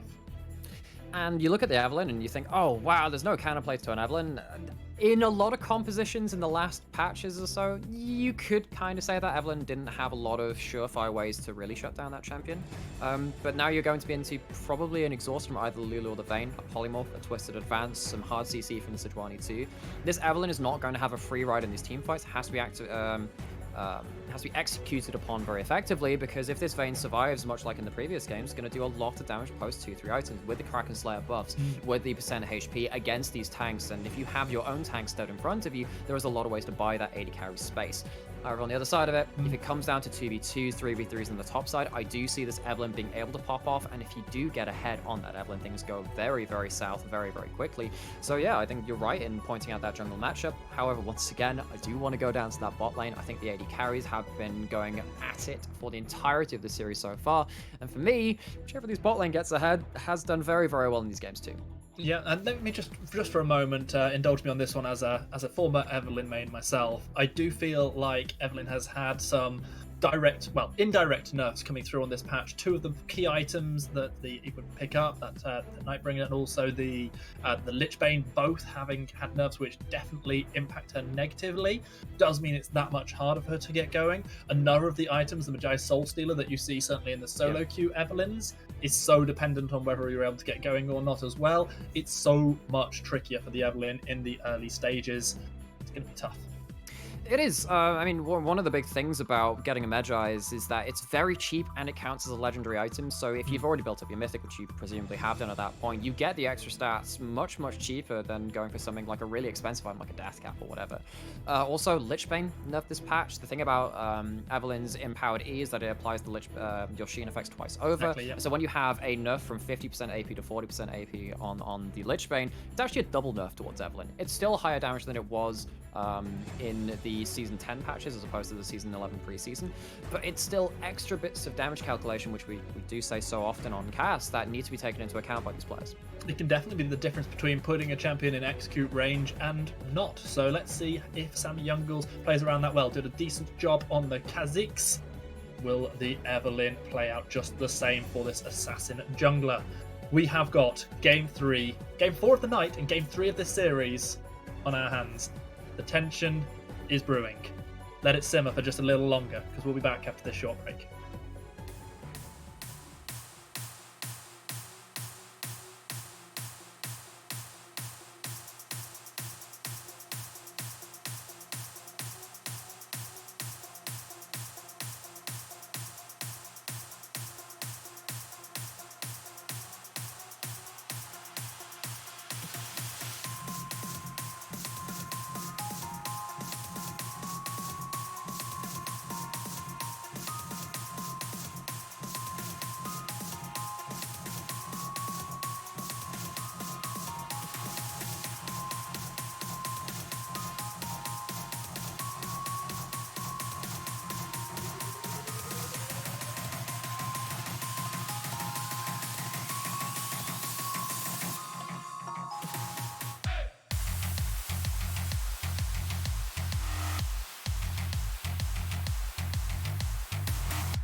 final time tonight, we bring you on to the risky Oxford Brooks Vipers against the Portsmouth Paladins. Whoever wins this game progresses on the winner's half of a double elimination bracket as these teams fight their way out, trying to get into varsity next split.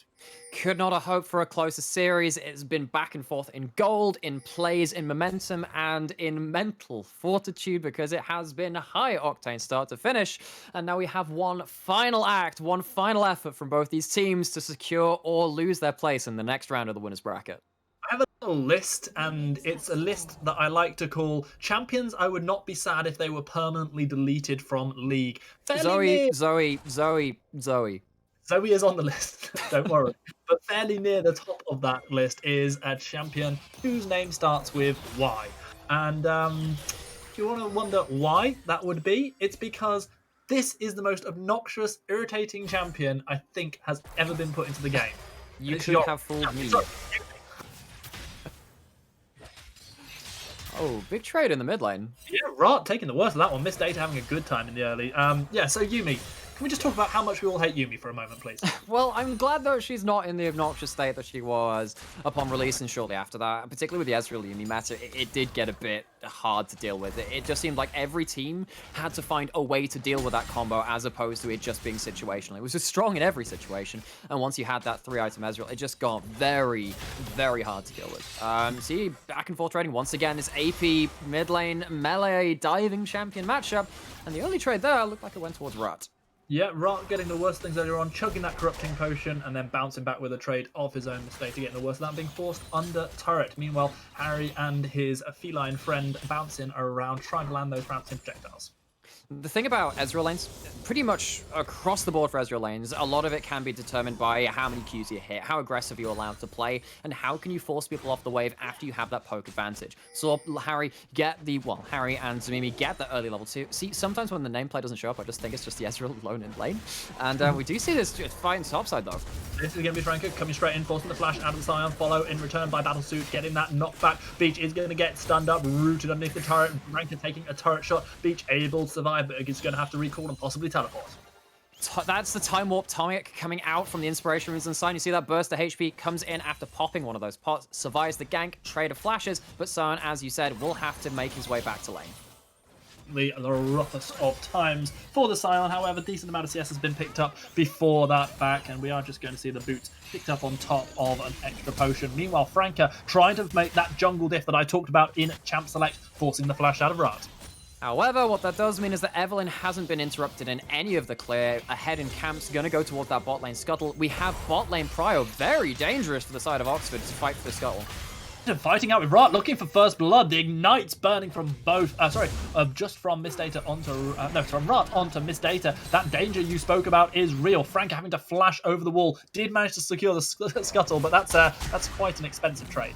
It's an expensive trade. I think the issue there is the mid lane is getting a little bit too hot under the collar, trying to think I can go for the solo kill. This is a big play. If you'd gone down to help your jungler, maybe that ends up turning around that play. It's a flash away from the Sedrani, who we know can impact these early lanes, has done twice already, but cannot do so quite so easily now with that summoner not available.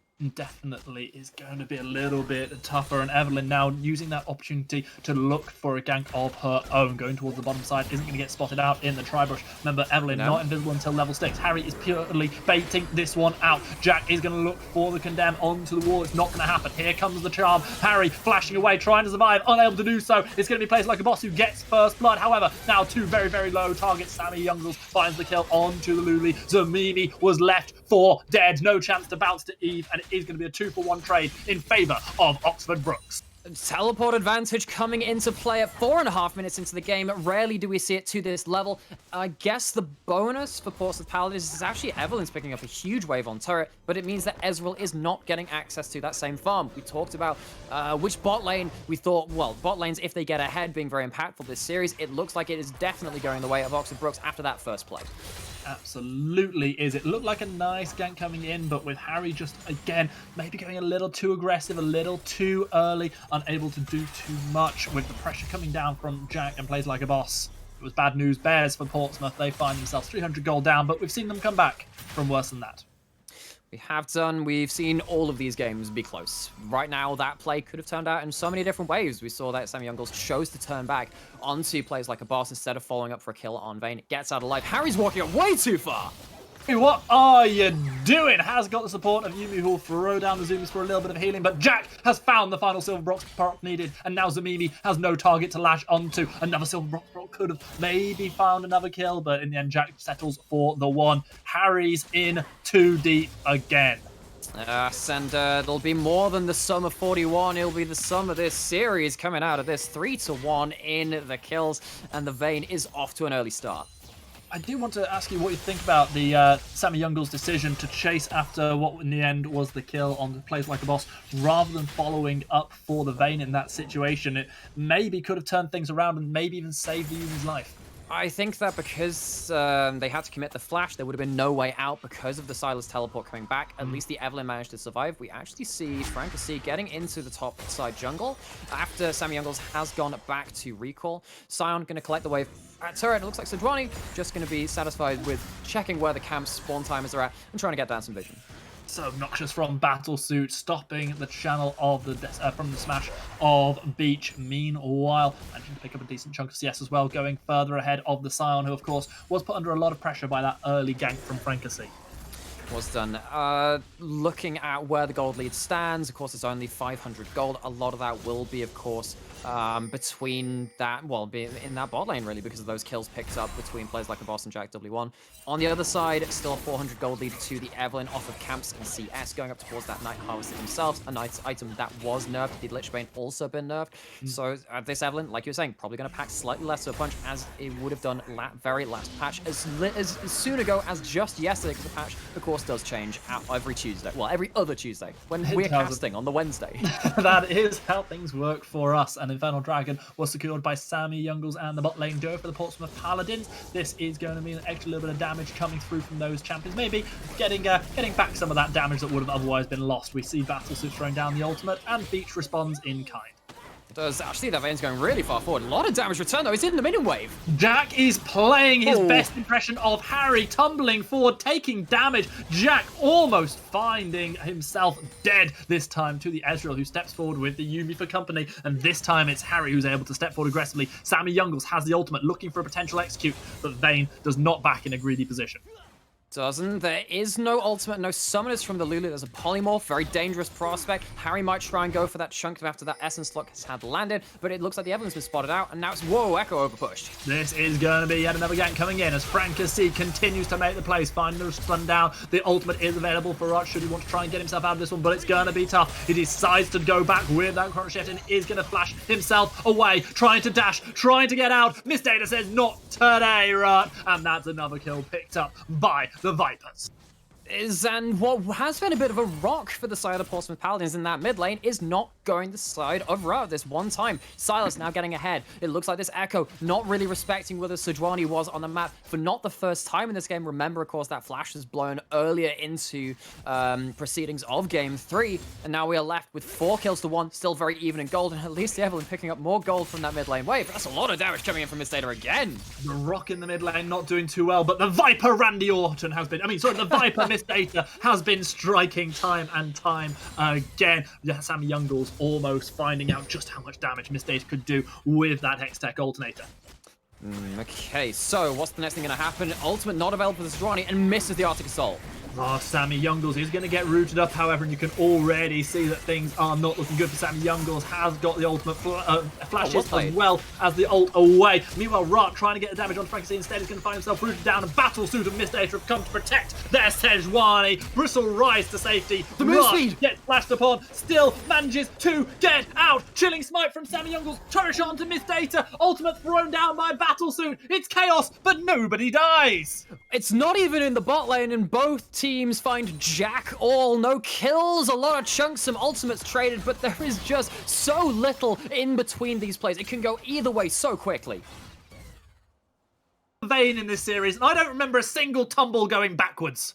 Absolutely not. That's just not been on the cards this series. Both of these teams want to grab the game by the neck and try and drag it over the finish line in favor of them. Harry continually landing those cues going forward. That's going to be the ult pop from Vayne. This is now a chase down play. Final hour comes in. There's going to be the final chapter. Slowing Jack down. He goes invisible. He Teleport. condemned down to get himself out of safety. Now here comes the teleport. We've seen this happen before. Miss Ada comes in. Miss Vader looking for Harry. The heal keeps him alive by inches. The true shot barrage was stolen by Miss Ada, but the connection was not there onto Harry, who survives by the skin of his teeth. I don't know what that means, but it's true.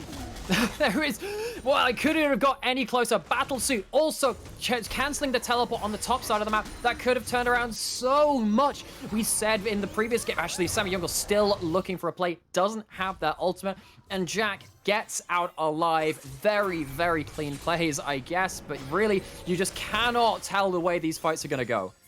Plays like a boss, doing his best impression of Rose from Titanic, saying, "I'll never let go, Jack." And unlike that character, he actually doesn't let go, and Jack lives. Meanwhile, we do see Rock finding some good damage coming out from the Chrono shift, the Chrono break in mid. Meanwhile, Beach and Battlesuit, it might be wet noodle battles, but they're long wet noodle battles that end up with a kill for both of them. One of the top laners, because Battlesuit escaped. Battlesuit escapes. He uses the lack of vision in the brush to fake out Beach in the way he was walking. Miss Data now in trouble under the tower. Doesn't get stunned and he's taken up aggro. Ra actually messing up slightly with the parallel convergence, giving his life up. The ignite and the minion damage will be enough to mean that Miss Data goes to an early grave as well. The bonus of that for the Echo on the side of that trade is that at least the wave dies to turret from the side of Miss Data. No teleport to pick that up, but it is still gold being traded across these carries. Sammy Youngles on the top side does have the ultimate going in with a Proto Belt. Straight in, but not able to get in range to throw down the damage. Killing smite, kill! Traded back courtesy of a turret shot. So I'll tell you what, Frankenstein is just having the game of his life right now. He's trying, as we said with the teams earlier, trying to take the bull by the horns, decide their own fate, not be the recipient of all these plays, not reacting, making the plays themselves, and the ultimate doesn't come out in time for Sammy Youngles, but it's a 1-for-1 in a situation that Evelyn had every right to succeed in. Yeah, I definitely thought things were going to go well. Had it been the Proto Belt straight into ult, I think potentially the range could have been there onto Battlesuit, but in the end, Frankenstein, a quick turnaround, saving the life of the top laner, but unfortunately giving theirs in return. Now Harry is happy to go aggressive onto plays like a boss who is able to get to the safety of their turret. Does have the Divine Sunder on the Ezreal. That extra stat Spellblade item gives you that percent max health HP damage as physical damage on your autos as that Spellblade proc. Doing a lot of work against the Maokai and the Sejuani in these later fights, you have to imagine. And it's going to be still another wet noodle fight in this top lane. Battlesuit and Beach, they have been fighting for 3 whole games and they've not stopped. Yet again, we see the wild, not the wild growth, but the Nature's Grasp thrown down. It's not going to connect this time onto the side. Dragon is secure. That was an Ocean one being picked up as the cloud winds quicken and the pace of this game continues to rise. It's breakneck pace, foot on the accelerator. We are not stopping for anything. It is a whistle-stop tour of the new League of Legends varsity qualification playoffs. Of course, remember there is a lower bracket, but neither of these teams will want to be in that after performing so well in this series. Look, damage coming in from these 2 assassins. It is eventually enough to secure the kill. Rart also able to bounce back out of the turret shots, able to stay alive, a 1-for-0. This one going in favor of the Portsmouth Paladins. They're down in kills, they're down in gold, but it is so close, and either team could easily progress from this series. Absolutely could. Quick check-in on items. We've got Sunfire Aegis onto the Maokai and the Sejuani. It's not the Night Harvester on the Evelyn. It's going to be that Protoball, but she's not here to defend the bot lane. Jack goes aggressive, gets the Wild Growth down on top of him, finds himself multiple Silver Bolts, but the reset comes in as Yuumi takes one for the team. Franco too late to be able to throw down the ultimate and secure a kill here in the bot lane. Also, I want to call this one out. I did say that Harry and Zamimi just weren't going to die playing this Ezreal and Yuumi lane. I stand corrected. You do stand corrected, but they're still making it a very hard experience for the side of the Vipers to really make a dent in this bot side. Still ahead in CS, but Frankenstein still waiting, lying in wait, has the ultimate, has the flash, really wants to catch someone out here. Interesting with the double proto belt for the Echo and the Evelyn. Obviously, one of the AP items that was not nerfed in this last patch, so opted into as a Going choice. very deep. Remember, there's a teleport from the Maokai. Stop calling him happy. Harry going aggressive and straight away having to dodge away from Francasy, who comes in, throws the ultimate down, finds the stun. Finally, Jack is able to arrive at this party, finding himself a silver bolt. Proc number 1, proc number 2 finds the kill. Now the Yuumi is alone underneath the turret. Is alone, but that's a fair amount of investment for just the 1 kill. I guess there's nothing to be taken across the map from the Paladins. It is just denying that Ezreal yet another wave because he's died for the 3rd time. It's going to be the Vayne that picks up the kill. We know what Vayne is like with kills too, trying to build towards that Kraken Slayer. Now it's Evelyn with the Yuumi. Remember that the Yuumi stays invisible when on top of the Evelyn, and those Qs come out of thin air to go to try and see if they can make anything happen on the bot side. But looks like it's just Gromp on the menu. Yeah.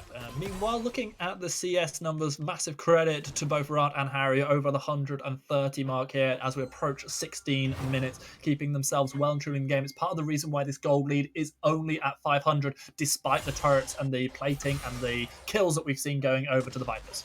Yes, I think another thing we have to say is that Beach is still pretty relevant, and he's coming into mid lane trying to shut down this Maokai. Here comes Rat going in with the Protobell. Battles through, gets out to safety for a moment, finds a knockback. Sammy Youngles flashing forward, finding that final hate spike into the back of the tree. The tree is felled. They don't have the Lumberjack Scion. Maybe a mistake there on the behalf of Beach. Has his mecha skin on, and he doesn't actually get himself any kill participation because the Twisted Advance literally just bunny hopped over his ult. It did indeed. I tell you what, one of the things I miss in League was when there were just small, tiny little buffs to champions. So, for instance, I think it was any champion with sunglasses on took 1 less damage from Leona, from the sunlight coming through. I would love that if you got like 1 more damage if you played the Lumberjack Scion skill. You could literally pay to win. The ones I remember was, I'm gonna have to stop that because Harry's alone again in bot lane. He's polymorphed, he's already used the Arcane Shift, does not have the flash available. Sorry, that was the flash he used. He is deaded. Jack W, now 3, 1, and 2, has just completed the Kraken Slayer and has just found another kill. Harry, you've been doing this the whole series. You know what Vayne does. It is Bruce Vayne coming out of the shadows, taking a kill for the side of Oxford. And Harry has to sit there in the death chamber for the 4th time in only 17 minutes. Man, that's been the story of Harry. He has been very feast or famine through this series, and he needs to find a bit more feast if the Portsmouth Paladins are to find themselves victory here. Will say full credit to this team, though. They are keeping the gold lead so close despite the fact they pass over these kills. They are. I really want to praise Jack and Plays Like a Boss yet again for understanding their limits and playing very close to it. We did notice that cannon not get taken by you, Rat, by the way. I will call you out on that too. I mean, I did it to Mistdata. I did that. You know, I'm even in my flame of all things, and that cannon is sorely missed, just like you missed it. Just taking a moment here, okay? Something very irritating has just happened. So, I bought my dogs a really nice like bed clip, okay? Right. Some would call it a bed. Right.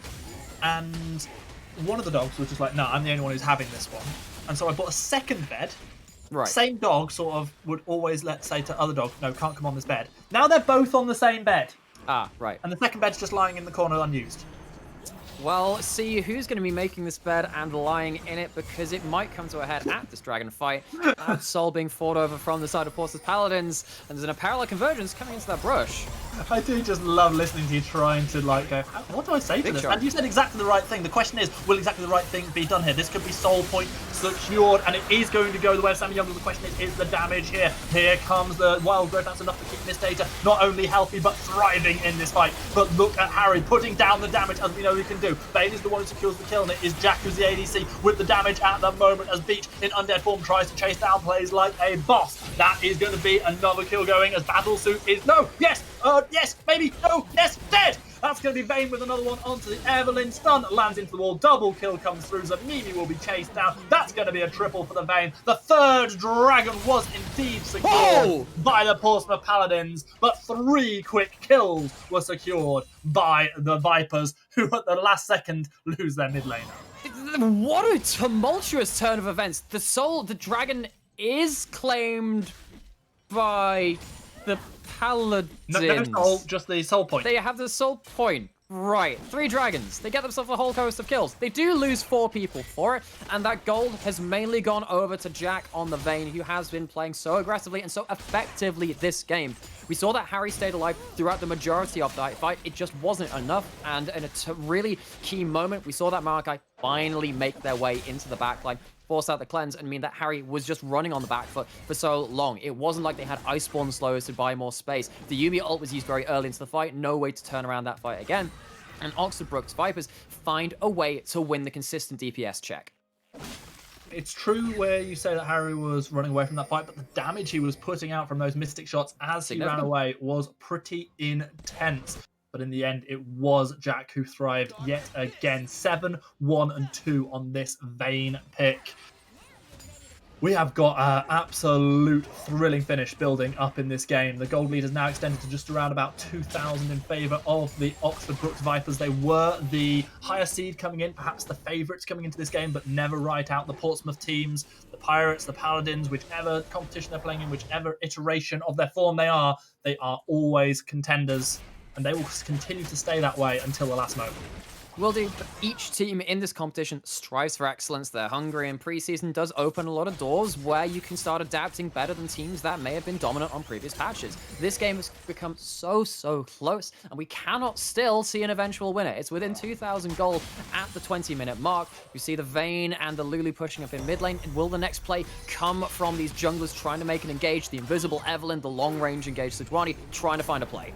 I really like the way that Maokai and Sejuani have this little game of follow my build path going on for the Vipers, and the Evelynn and the Echo kind of doing the same thing over for the Paladins as well. Flash in. And here goes Battlesuit. He's gone in very deep, but he's managed to find a stun courtesy of the ultimate. And just like that, Harry is dead, unable to put down the damage we saw in the last fight. So Mimi's gone as well. Will be no Zoomies today. Big shutdown as Evelynn finds that execute courtesy of the last caress onto the Vayne. And without Jack there, just what is going to happen? Ooh. Echo is continuing to put down damage in the bot lane. It's almost taken away this turret. Has already taken away a huge amount of damage onto Miss Data, who gets healing from the Kingslayer, but it's not enough to keep him alive. Turret falls, Silas falls, and even trade at the end of all of that. Even trade in terms of kills. Big shutdown onto that Vayne, and that goes over to Sammy Youngles. Do not mistake how important that is. And what we were saying earlier, we said that the mid lane was a rock for the Paladins in previous games. Once again, the side lane plays from the Echo of Ra is coming out pretty big. That's a turret, that's a kill onto the Silas, and maybe this does mean that the Paladins can start trying to transfer their lane allocation into more of a 1-3-1 if they're going to continually win these side lane matchups. Nightmare, I want to take you back roughly an hour and a half. I want to remind you of Rat's Echo in game 1 and how oppressive it was, how much so it led to that early victory that we saw the Paladins securing in that game. And now look at what it's doing now. If left unchecked, I'm not sure what on earth the Vipers will be able to do to deal with it. And if Jack dies in the same way he just did there, either to Sammy Youngles' Evelynn or to Rat's Echo, that could be the end of the game right there and then. It could be. I think you still need to be very afraid of Jack, because there is now, of course, you've got the you've got a Hex Strength on there, you've got a Phantom Dancer, got the Kraken Slayer. This Vayne with the Lulu backing up and having the Exhaust Summoner spell does have the tools to outplay the Echo and outplay the Evelynn. The Evelynn is very strong, and you do have the Proto Belt Lich Bane and another follow my build path from the mid and jungle from the Paladins, but it is going to be a case of execution and understanding your place within a team fight. 30 seconds until this next dragon comes up, and this could be the soul. It's only a cloud soul in this game, so it's maybe not as impactful as the other ones, but still would be a nice pickup, extra speediness for those assassins. This dragon spawning in just 20 seconds time. It's going to be the focus here on the Rift. Miss Data will be resetting, has the teleport available should they want to join at any moment. Importantly so, look at the chunk onto Battlesuit. There's a lot of poke coming out, and that's because of the Divine Sunder from Harry. That might be very important. That's a third of the HP, which Battlesuit will not have to play around. Let's see if they can land any more poke. Dragon started up. This is going to be one of the most crucial fights in this entire series. I promise you that. Sammy Youngles flashing himself away. That's going to be a steal of the dragon as Frankenstein comes big, and here's the damage coming out of Jack. He's on the back line. He's got the support of the Lulu, and he's finding more and more damage. Rat goes in, but he's not able to get out. The shutdown comes in for Frankenstein, and so far it is a 1-0 in favour of the team that just stole the dragon. That is the Vipers. That's the team with a 1,500 gold lead. Sammy Youngles trying to turn it down, trying to find a trap. Finds a shutdown courtesy of the Proto Belt. Now trying to find damage onto Frankenstein. Not quite able to take down the Sejuani, who is mighty tanky. Still, Silas is super low as well. Harry stays alive in this fight. This is still going on. This fight is not over. Harry, Arcane shifts forward as he is so often wont to do. Battlesuit trying to get away, but he's getting slowed for days, and so Mimi picks up the kill onto the Maokai. The cat tears down the tree. It's, again, a messy team fight. Both of these teams leaving nothing to be decided between these. It's so close. The HP bars get very, very quick to go down. But those hundreds of HP which people survive by mean that maybe after a fight, you can start a Baron like this. The Baron is started up. Sammy Youngles, despite the level advantage, lost out in the smite fight to Sejuani last time around. This is still risky. Vayne is still alive. Sejuani is still alive. Battlesuit will be alive in 10 seconds with a teleport available should you want to join the fight. This is by no means a done deal for the Paladins. It isn't. They're going to go for the fight instead. Vayne's been caught. That is going to be a big old catch. Wild Growth, flash away. Jack doing damage, but caught onto by Rot, who's looking for the execute damage, does not find it, gets polymorph, gets killed. Jack finds one, looking for more, stepping forward, straight into the final chapter. Battlesuit finds the kill onto Harry. Vayne finds the kill onto the Scion. Beach is dead, and Jack is thriving once more. That is the stop of the Baron. That is the kills picked up for the Vipers. Stop calling them the Titans, and now they're going to start up the Baron. Only the one death for the Vipers, and it's because even though victory goes to the bold, well, that's the famous saying, it doesn't in this case. Over boldness, overstepping, and under HP values for the Paladins hitting the ground and losing the Baron. This might be the play which determines the series. It could well be, and just as you said at the end of the last fight, it was a question of inches, of tiny amounts of health. Had Jack died there to Rat as he went aggressive, that whole fight doesn't happen even a little bit like that, and Baron is probably secured by Portsmouth. Instead, Rart dies, Jack lives. And it was a huge play by plays like a boss to get the polymorph onto Rot as he ults back on top of the Vayne, trying to finish that kill. Then the healing comes through. The kill can't be finished off. The Vayne starts pumping out the DPS, and that's pretty much the fight over from that point. I could be wrong, but I think that the Hex Drinker coming up at the right moment was what kept Jack alive in that fight. Again, could be wrong, could have just been a shield coming in from Lulu, but either way, good itemization coming out from a little Jack. bit of both. Absolutely. Certainly the magic resist will not have hurt one little bit. Now, we have the Baron empowered team. They are looking to see what they can get with it. They still haven't broken this mid lane outer turret. No, they haven't, and that means that the side lanes are still open for the taking for the Paladins, but these turrets are going down pretty quickly. Echo might have to be called back for the defense. In fact, that is what's going to happen, taking the top lane out of the turret, but it will be a trade of one turret for two in the mid lane for the top lane. Considering this is against the Baron empowered team and that Scion has also been able to push out the bot lane, means there's no pressure on bot side of the map or on top either. That's not too bad overall, as long as they keep the inhibitor turret alive, which I'm pretty sure they'll be able to do for now with this wave clear coming out of the Ezreal. And then the question is continued. What can Sammy Youngles do? Has the Void Staff, has 3 items completed. Very strong in this level 15 Evelyn, one of the highest levels in the game. In fact, the highest level in the game alongside Ra. This Evelyn might be able to turn this fight. Good damage coming through, but Harry's True Shot Barrage barely tickles the Maokai, who's looking absolutely victorious there at the moment. The question is, can these AP Assassins find the crucial mark that they need to? They have not been able to in the last couple of fights. No, they have not. So once again, we're staring down the barrel of a 10-man team fight, this time in the mid lane inhibitor turret of the Paladins. See if it will come to anything. Sammy Youngles is looking for a flank, but I'm pretty sure that the Vipers know which side he's on, and this is exactly why you see the Vayne positioning over to the other side of the rift here in the mid lane. The dragon is spawning in a few seconds' time, and this will be the Elder Dragon this time round. No, it will not, because Soul wasn't secured. This is a potential Soul that will come around and probably have to be given up, as I do believe that Vipers with their Baron buff will have enough pressure to secure it. Well, they just managed to reset now, and the Dragon's spawning in just about 20 seconds. They will have the increased recall for that time. They have a teleport on Silas, who can also recall right now, but they have given up position to the Paladins to get vision around this Dragon Pit. I honestly expected them to give this one up. However, it does look like they want to contest. They want to secure this Soul. They don't want to give any more ultimate cooldown over to the Vipers as well, who for some reason I've decided are called the Titans. I think we should just rename them at this point. Maybe, but it's going to be another fight we've seen so often in this game around the Dragon. Potential still comes in. It's not going to happen this time. Soul is secured, but here comes the fight that could end the game. Remember, Baron Empowerment still there. Look at the damage onto Jack. That's going to be Zumi dead, and Tamimi with the Zoomies is no more. Ra gets chased onto by Battlesuit. We're following him and beat through the rift as Mr. Data finds the kill onto the Echo. It's a 2-for-0. This has been a costly Soul. Harry not quite able to take down Francasi, who lives by inches, eventually shut down by the Evelyn, who comes in with the flank. flank. It's a 2-for-1, but the soul was secured. If Harry lives, I'm going to call worth for the Paladins. He's really trying, but he's getting hunted. He has vision on the two members running towards him, but they have Lulu speeds up. I think this is it. Yeah, this is pretty donezo. Harry sidestepping for a moment, doesn't get hijacked, but does get eviscerated. That is going to be a dead ADC for 43 seconds. The question is, what can Jack and Battlesuit do in that time?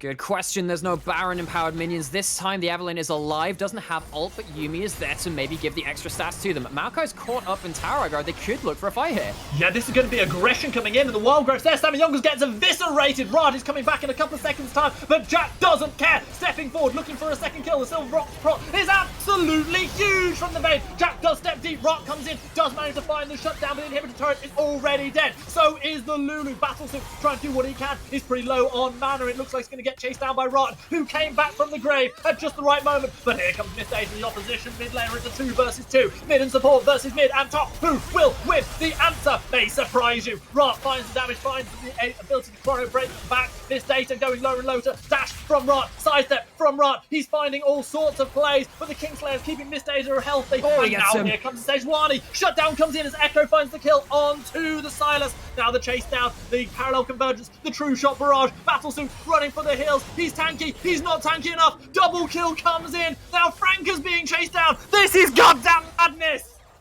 There is just no way to predict which of these champions will be alive to clear up the fight afterwards. If the Vayne survives, has the movement speed from the passive to chase people down. If the Yuumi survives alongside either the Echo, the Evelynn, or the Ezreal, that can also be a big threat too. This time it's Ra that finally gets a chance to put on the afterburners and put that DPS into the Viper's backs as they run from that inhibitor. But we are no closer to deciding who is the winner of this game. Absolutely off the chain. Baron is spawning in 20 seconds time. That's Oh, Lulu? Suit's going to be alive, but I don't think players like a boss will be. In fact, the Wild Growth is enough to keep the Lulu alive. Sammy Youngles might not be so lucky. He managed to get a little bit of healing, and it's going to be the stun connecting on to Franca-C. Franca-C mighty tanky. Jack coming along as well. He wants kills. He's not going to find them this time round. He's got 13. That's enough for now, young man. But level 16 on Sammy Youngles has the last caress, has 3.5 items alongside those sorceresses. This could be an instant one-shot. He's looking for the kill. He does not find it. The last caress blocked out by the Hex Drinker. In goes Rod. There goes dead, but is the Echo. The two key carries are both dead. Sion? Dead and Vayne dead. Here comes the unstoppable onslaught. Harry poking down from the back, finds a Mystic Shot onto Battlesuit, but he's so tanky. Miss Data finds a kill to Youngles with the last correct, stealing away the ultimate, finding a kill with it. Battlesuit so low, killed off by Harry, but now he gets jumped on by Miss Data, who finds the kill onto the ends. It's going to be more and more damage coming down. Zamini unable to jump. Beach, who is the last survivor for this Paladin team. The quadra kill for Miss Data, and what will be a Baron almost certainly for the Vipers. 33 minutes. 49 kills, excuse me. It's going to be, you know what, I've no idea what that ended up being. I guess it was a 5-for-3 overall, 5-for-2 on the current death timers, and the Baron is now being started. There isn't actually a huge amount of DPS between these members alive, but I think that will eventually go down to them. I can't see the way that they can contest without having the teleport available on Echo. The Sunfire Burn could do this on its own if it wanted to. It is absolutely slow, but it is going to be a Baron secured. 1 second to Battlesuit's respawn. I don't think he got it. I think if they'd held off, yep, half a second longer, Battlesuit would have got a Baron buff.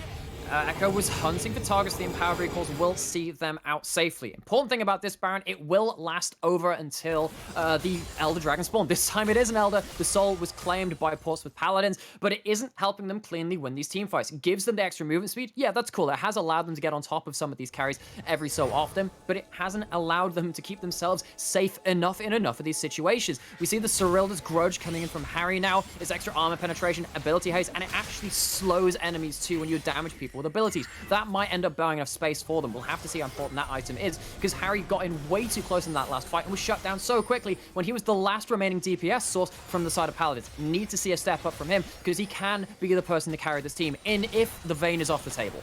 State of the game, 3 crucial things to take on board. 4 Baron buffs now for the Vipers. The mid lane inhibitor still surviving, just about on its last legs at the moment for the Paladins, and the Elder Dragon spawning in less than 1 minute. And if this game wasn't close enough, you know that fight, that Dragon buff is going to end the game for one of these teams.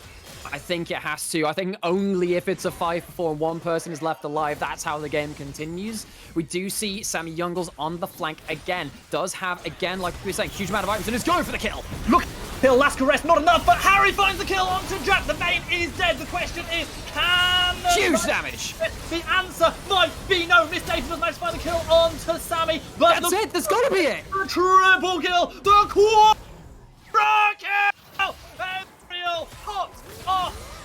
He has been feast or famine all series long. He just found himself the feast to end all feast. And just like that, he and Ra will push down. They will instantly find themselves one turret. The question is, where are the minions? Will they turn their attention Can they just tank that one minion? They're going to protect it.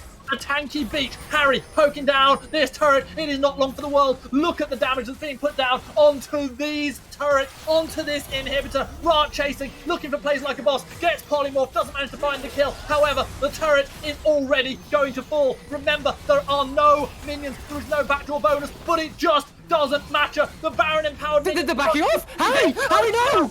Harry, dead. What's he done? They didn't manage to calculate the damage correctly. One of the minions died. They didn't get... The arrow went onto the Ezreal, and then, of course, the Echo Ult had to be used too. There's no more mana left on Ra, who has no TP. Now, Sans coming in. This might be the throw. To just about unable to catch on to the Scion, who unstoppable onslaughts himself out. He's going for the back door. With He Harry has to go dead, for the back door. Elder Dragon is just about to go over, almost certainly, to the Vipers. Somehow, some way, end-to-end business. You can see that the Vipers are aware, but remember that this Evelyn can flash Smite Steal. Outsmarting his Evelyn, very, very difficult. He's got it! The steal comes in! Sammy Youngles, you god! He gets it! It wasn't with the ult Smite Steal, because of course the execute damage from Evelyn becomes so large into late game, it can be very hard to deal with it. But he gets the unseen entry into the pit, ults over the wall, gets the smite, and keeps his team in it. Elder Dragon buff secured onto 4 members. This will be enough to keep the wolf from the door for now, considering the power play for just under a minute. 37 minutes on the clock. I said the Elder Dragon fight would decide it. I did not dream that this could happen before that.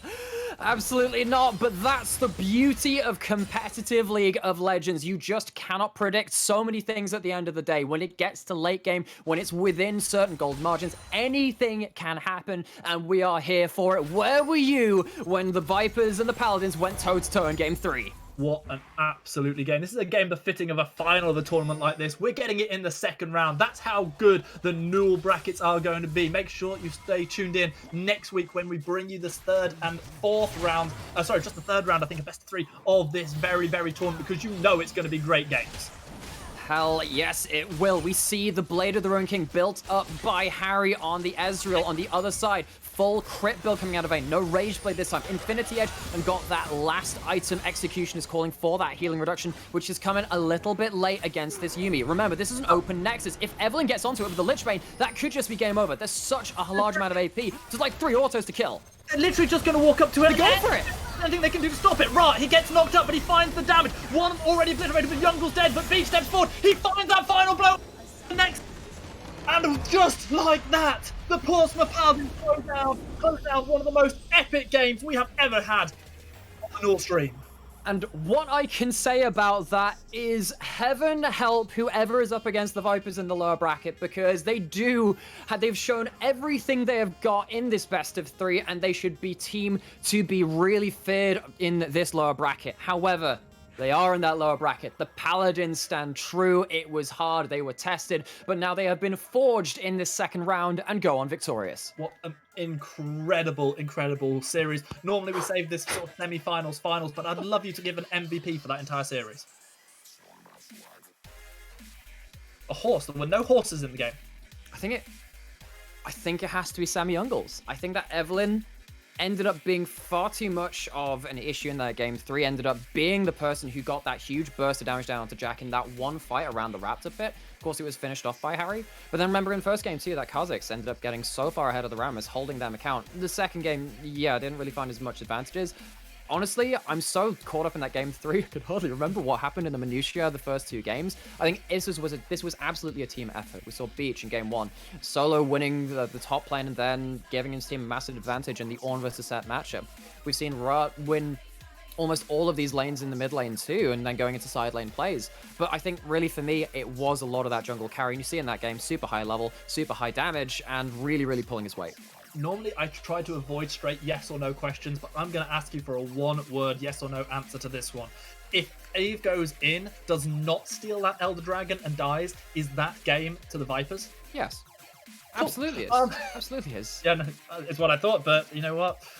I wanted your opinion because you are clearly the more knowledgeable of us. Sometimes. We're left a bit brain dead a little bit after some of these games. It takes away all of our cognitive capabilities, but oh my word, we enjoy having it done to us. Brain dead, voice dead, just fortunately not actually dead. We can update you on how the brackets are looking as well. The Surrey Stags took a 2-1 victory over Cabbage Mandem, and they will face Heartstuck in the next round. They beat Grey Warwick Academy. They will drop down to the losers half of the bracket. Of course, the Portsmouth Paladins, with that 2-1 victory over the Oxford Brooks Vipers, will now face Robins Cringers, who took down ESSKT, who themselves dropped down to losers brackets, where they will face UCLAP, who took out Lancaster AUE. The Stardust Crusaders beat off the Reading Knights, who we saw earlier in the night. They will now face the Oxford Brooks Vipers, who we just saw. Moo Milk took down Bigger Brother to face Grey Warwick Academy next. Fearless beat University of Edinburgh and will now face Cabbage Mandem. And that is how the tournament is shaping up, and you'll be able to see more of those matches and our featured matchup next week at the same time here on the same night. Absolutely terrific stuff. I can promise you it right now. I can also promise you that if you're looking for a really good deal, then you should definitely check out some of the stuff that our fantastic sponsor Levi's 24/7 do. We have been brought to you by Levi's 24/7. Make sure to join online today, shop to earn coins, and use them on vouchers or events. The link is in the panel just below. Also, thank you to Twitch Student and to Amazon University Esports as our fantastic sponsors and our partners as well. Thank you to you, Nymera. It has always been a blast casting with you. Terrific game to finish on. Thank you to our fantastic production, Patrick, and to everybody else associated with being able to put up this broadcast and this tournament. You are all absolute superstars. To you out there in the Twitch chat, I hope you've enjoyed this as much as I have. Have a great night. Stay safe.